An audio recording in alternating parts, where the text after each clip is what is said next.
So here we go, we're at the 1.5 mile start. The first thing I noted, Ash, which I've never noticed before, because I've never been here before, downhill, it's a proper hill.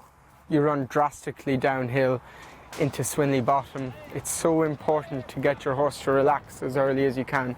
And what happens here, you give the horse a kick out of the stalls to get out forward position, and then they end up going too fast. And there's a happy medium, because if you tend to take your time out of the stalls and you end up at the back of the field, then you need luck to get out and make up the ground. So it can be a jockey's nightmare, and also you've got a road to contend with. So you might have them nice and relaxed and in a spot that you're happy with, and then they jump the road and they've lit up and your hands are in the air and you're fighting to get them to settle back down again.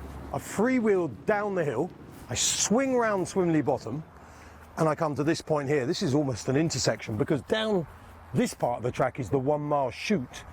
How is the 1 mile start for a jockey?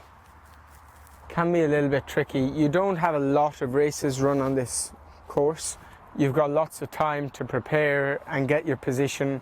You're not in any rush to commit to a position because you've so much time. So what I tend to do, and what the best riders have done in the past, the likes of Frankie and Ryan, they pop out, let their horse go forward, and then decide where they're going to sit. When the ground gets very soft, like you saw in the Coronation Stakes at Royal Ascot last year when I won on alcohol free, we stayed left and we got as close as we could to that outside rail, under the trees, looking for fresh ground. And then when we got to the point of the bend at the top, we cut back towards the rail to save ground. This is an uphill start. You're rising gradually the whole way. The importance on the round course is you have your set position, and then you don't try and make up any ground as you're rising, because obviously you want the horses to conserve energy, because when you turn into the straight, you're going to press go. On their straight bit, it doesn't really matter. You jump out, they've got a straight line, you've got loads of time to get into your position. You obviously don't want to be stuck wide, but you're only going around one bend into the straight.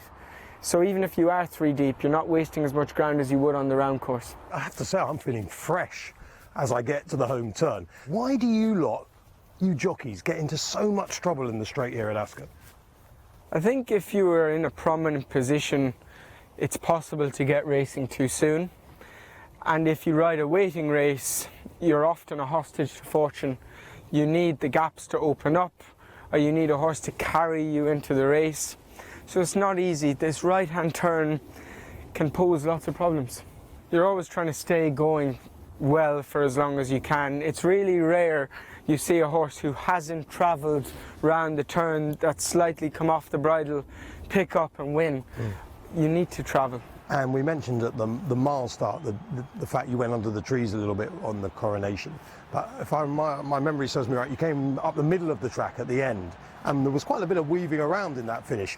Is it harder up the middle or harder when they stay up the stands or the far side rail? When they race up the centre here, horses are more likely to drift off a line. You just have to be careful. Unfortunately, I lost a race in the stewards' room last year on Dragon Symbol in the Commonwealth Cup. Don't even start.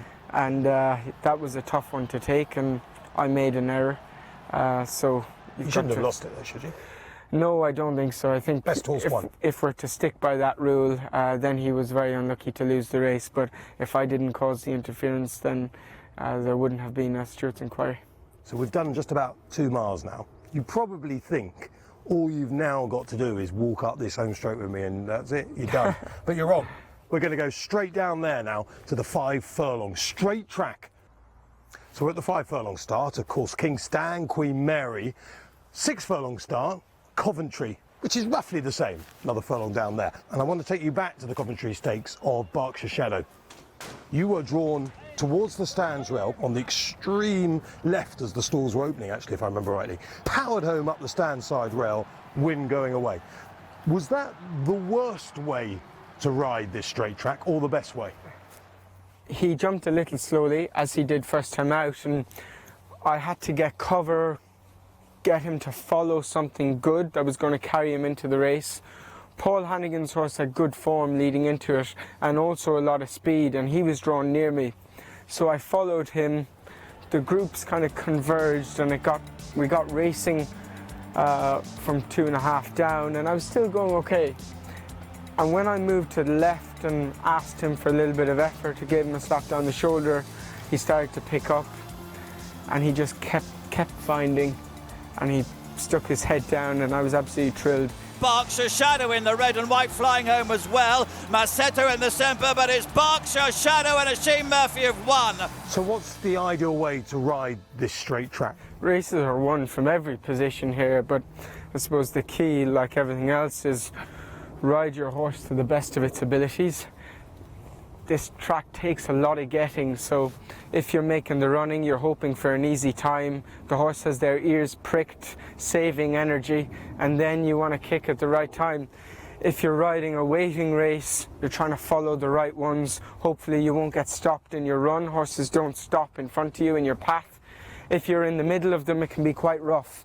Everyone's looking for position. When horses are starting to get tired around you, guys are bashing off each other, trying to get that inch, and every time you get a bump, you're wasting energy, and that's not ideal. Often you can come from the back here because you're rising all the way, and it's hard to judge what sort of speed you should be going. In those big fields, there's so much going on around you.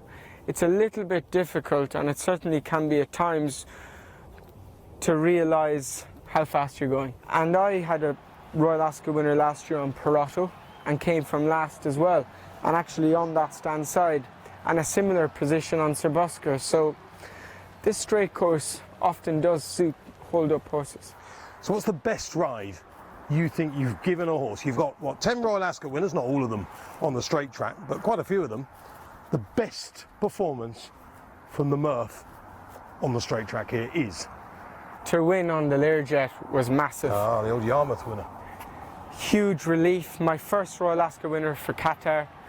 Their holding company, Kipco, are sponsors here at the Royal meeting, and it meant an awful lot to Sheikh Fahd and his family. Can the Learjet close down on this long-time leader? Golden Power from the Learjet. They have it between them, racing up to the line. The Learjet getting close. Golden Power needs the line. The Learjet has got up. Of course, this straight track is also used for the Queen Anne, and in your case, I wanted just to mention the QE2, Roaring Lion. That will be a day that you will have always loved this straight track for. Yeah, I've been very lucky here. Ascot is a special place, and I've ridden some world-class horses. Roaring Lion was a world champion 3-year-old, and I won 4 Group 1s on him. He really put me on the map and filled me with confidence. So we've made it, just edged into the middle of the track where I felt the going was a little bit better in the closing stages. But look, that experience of winning a race at Royal Ascot, I'm often lucky enough to stand just next to this winning post here, and the noise, the cacophony of sound is just fantastic. You're sort of going like this with the whip, or shaking your head, or looking up at Her Majesty. That moment, what is that like? The best feeling in the world, and you realise how difficult it is to win here. You know, approaching the week, that if you can get one winner on the board, that's a successful time, and fortunately I've been lucky enough to win here and win a few races. The best riders are here, the best horses, the best trainers, the whole world is watching on. It's very important. You've won some terrific races, but if you were to pick out one ride, one Royal Ascot race that just sticks in the Murph mind almost every time you walk down this track, what would that be? My interest in flat racing really took off in 2010, and I remember Johnny Murtagh winning the Golden Jubilee on Star Spangled Banner. The horse had come up from Australia, now trained by Aidan O'Brien. Johnny jumped quickly out of the stalls.